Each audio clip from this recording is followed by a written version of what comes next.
Pulwama ಹತ್ಯಾಕಾಂಡದ master mind ಅನ್ನ ಹತ್ಯೆಗೈಯಲಾಗಿದೆ. ಪಾಕ್ ಆಕ್ರಮಿತ ಕಾಶ್ಮೀರದಲ್ಲಿ ಉಗ್ರ ಬುರ್ಹಾನ್ ಅನ್ನ ಗುಂಡಿಕ್ಕಿ ಹತ್ಯೆಗೈಯಲಾಗಿದೆ. ಅಪರಿಚಿತ ಬಂದೂಕುದಾರಿಗಳು ಉಗ್ರ ಹಮ್ಜಾ ಬುರ್ಹಾನ್ ಅನ್ನ ಹತ್ಯೆ ಮಾಡಿದ್ದಾರೆ. ಪಿಒಕೆಯ ಮುಜಾಫರಾಬಾದ್ನಲ್ಲಿ ಉಗ್ರ ಹಮ್ಜಾ ಬುರ್ಹಾನ್ ಹತ್ಯೆಯಾಗಿದೆ. 2019ರಲ್ಲಿ ಪುಲ್ವಾಮಾದಲ್ಲಿ 40 ಸಿಆರ್ಪಿಎಫ್ ಯೋಧರು ಹುತಾತ್ಮರಾಗಿರ್ತಾರೆ. ಆ ಇಡೀ ಪ್ರಕರಣದ ಮಾಸ್ಟರ್ ಮೈಂಡ್ ಈತ. ಪುಲ್ವಾಮಾ ಹತ್ಯಾಕಾಂಡದ ಮಾಸ್ಟರ್ ಮೈಂಡ್ ಈಗ ಸಾವನ್ನಪ್ಪಿರೋದು ಗೊತ್ತಾಗ್ತಾ ಇದೆ. ಆತನನ್ನ ಗುಂಡಿಕ್ಕಿ ಹತ್ಯೆಗೈದಿದ್ದಾರೆ. ಪಾಕ್ ಆಕ್ರಮಿತ ಕಾಶ್ಮೀರದಲ್ಲಿ ಈತ ಉಗ್ರ ಬುರ್ಹಾನ್ ಅನ್ನ ಗುಂಡಿಕ್ಕಿ ಹತ್ಯೆಗೈಯಲಾಗಿದೆ. ಬಂದೂಕುದಾರಿಗಳು, ಅಪರಿಚಿತ ಬಂದೂಕುದಾರಿಗಳು ಈ ಹಮ್ಜಾ ಬುರ್ಹಾನ್ ಅನ್ನ ಹತ್ಯೆಗೈದಿದ್ದಾರೆ. ಪಿಒಕೆಯ ಮುಜಾಫರಾಬಾದ್ನಲ್ಲಿ ಉಗ್ರ ಹಮ್ಜಾ ಬುರ್ಹಾನ್ ಹತ್ಯೆಯಾಗಿದೆ ಅನ್ನೋದು ಗೊತ್ತಾಗ್ತಾ ಇದೆ. 2019ರ ಘಟನೆಯನ್ನ ಯಾರೂ ಕೂಡ ಮರೆಯೋದಕ್ಕೆ ಸಾಧ್ಯನೇ ಇಲ್ಲ. ಪುಲ್ವಾಮಾದಲ್ಲಿ 40 ಸಿಆರ್ಪಿಎಫ್ ಯೋಧರು ಸಾವನ್ನಪ್ಪಿರ್ತಾರೆ, ಹುತಾತ್ಮರಾಗಿದ್ರು. ಇದೀಗ ಇಡೀ ಪ್ರಕರಣದ ಮಾಸ್ಟರ್ ಮೈಂಡ್ ಅನ್ನ ಹತ್ಯೆಗೈಯಲಾಗಿದೆ.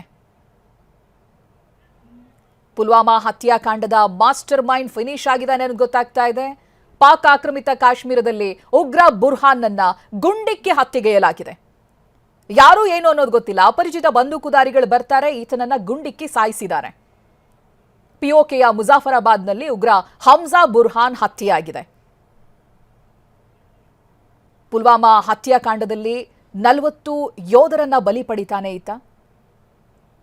ಆ ಸ್ಫೋಟಕ್ಕೆ ಎಲ್ಲಾ ರೀತಿಯಾದಂತಹ ಸ್ಕೆಚ್ ಅನ್ನ ರೂಪಿಸಿರೋದು ಮಾಸ್ಟರ್ ಮೈಂಡ್ ಈತನೇ. ಇದೀಗ ಈ ವ್ಯಕ್ತಿಯನ್ನ ಉಗ್ರ ಬುರ್ಹಾನ್ ಅನ್ನ ಗುಂಡಿಕ್ಕಿ ಹತ್ಯೆಗೈದಿದ್ದಾರೆ. ಇದು ಸೇನಾ ಕಾರ್ಯಾಚರಣೆಯಲ್ಲ, ಪೊಲೀಸರ ಕಾರ್ಯಾಚರಣೆಯಲ್ಲ. ಅಪರಿಚಿತ ಬಂದೂಕುದಾರಿಗಳು ಬಂದು ಈತನನ್ನ ಹೊಡೆದುರುಳಿಸಿದ್ದಾರೆ. ಉಗ್ರ ಹಮ್ಜಾ ಬುರ್ಹಾನ್ ಹತ್ಯೆಯಾಗಿದೆ. ಪಿಒಕೆಯ ಮುಜಾಫರಾಬಾದ್ನಲ್ಲಿ ಈತನನ್ನ ಗುಂಡಿಕ್ಕಿ ಸಾಯಿಸಿದ್ದಾರೆ ಅನ್ನೋ ಡೀಟೇಲ್ಸ್ಗಳು ಲಭ್ಯ ಆಗ್ತಾ ಇದೆ. ಆ ಘಟನೆ ನಡೆದಿರುವಂತಹ ಸ್ಥಳದ ಕೆಲ ದೃಶ್ಯಗಳನ್ನು ಕೂಡ ನಾವು ತೋರಿಸ್ತಾ ಇದ್ದೀವಿ. ಉಗ್ರ ಹಮ್ಜಾ ಬುರ್ಹಾನ್ ಹತ್ಯೆಯಾಗಿರುವಂತಹ ಸ್ಥಳ. ಮುಸುಕುದಾರಿಗಳು, ಬಂದೂಕುದಾರಿಗಳು, ಅಪರಿಚಿತರು ಬಂದು ಈತನನ್ನ ಹತ್ಯೆಗೈದಿದ್ದಾರೆ.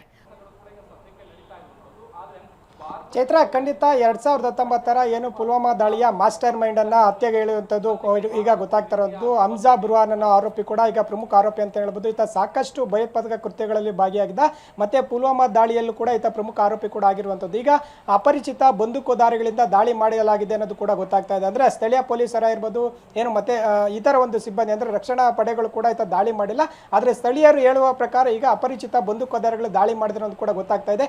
ಈತ ಮೂಲತಃ ಪುಲ್ವಾಮಾ ಏನು ಅಲ್ಲಿ ಒಂದು ನಿವಾಸಿ ಆಗಿದ್ದ. 7 ವರ್ಷಗಳಿಂದನೇ ಏನು ಪಾಕಿಸ್ತಾನಕ್ಕೆ ಓಡಿ ಹೋಗಿ ಅಲ್ಲಿ ರಕ್ಷಣೆ ಕೂಡ ಪಡೆದಿದ್ದ ಅನ್ನೋದು ಕೂಡ ಗೊತ್ತಾಗ್ತಾ ಇದೆ. ಅಲ್ಲಿ ಆಲ್ ಬದರ್ ಎಂಬ ಸಂಘಟನೆ ಸೇರಿ ಭಯೋತ್ಪಾದಕ ಕೃತ್ಯಗಳಲ್ಲಿ ಕೂಡ ಭಾಗಿಯಾಗಿದ್ದ. ಕಳೆದ 2022ರಲ್ಲಿ ಈತನನ್ನ ಉಗ್ರ ಅಂತೇಳಿ ಸರ್ಕಾರ ಕೂಡ ಘೋಷಣೆ ಮಾಡಿತ್ತು. ಹೀಗಾಗಿ ಸಾಕಷ್ಟು ಹುಡುಕಾಟ ಕೂಡ ನಡೆಸಿತ್ತು.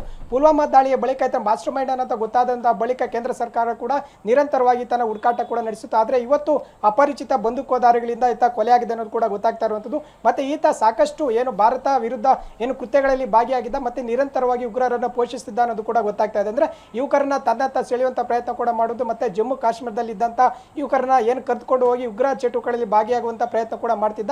ಆತರಿಗೆ ಏನು ಒಂದು ಕೆಲಸ ನೀಡಿ, ಅಂದ್ರೆ ಈತ ಒಂದು ಏನು ಉಗ್ರ ಚಟುವಟಿಕೆಗಳಲ್ಲಿ ಭಾಗಿಯಾಗಿ ಒಂದು ಪ್ರಕ್ರಿಯೆ ನೀಡುವಂತ ಕೆಲಸ ಕೂಡ ಮಾಡ್ತಾ ಇದ್ದ. ಈಗ ಸದ್ಯ ಆತ ಒಂದು ಕೊಲೆಯಾಗಿದೆ ಅನ್ನೋದು ಕೂಡ ಗೊತ್ತಾಗ್ತಾ ಇದೆ. ಸಾಕಷ್ಟು ಕೃತ್ಯಗಳಲ್ಲಿ ಭಾಗಿಯಾಗಿದ್ದ ಕೂಡ ಅನ್ನೋದು ಕೂಡ ಮಾಹಿತಿ ಲಭ್ಯ ಆಗ್ತಾ ಇರುವಂತದ್ದು. Chaitra, okay, thank you Mahesh ಮಾಹಿತಿಗಾಗಿ.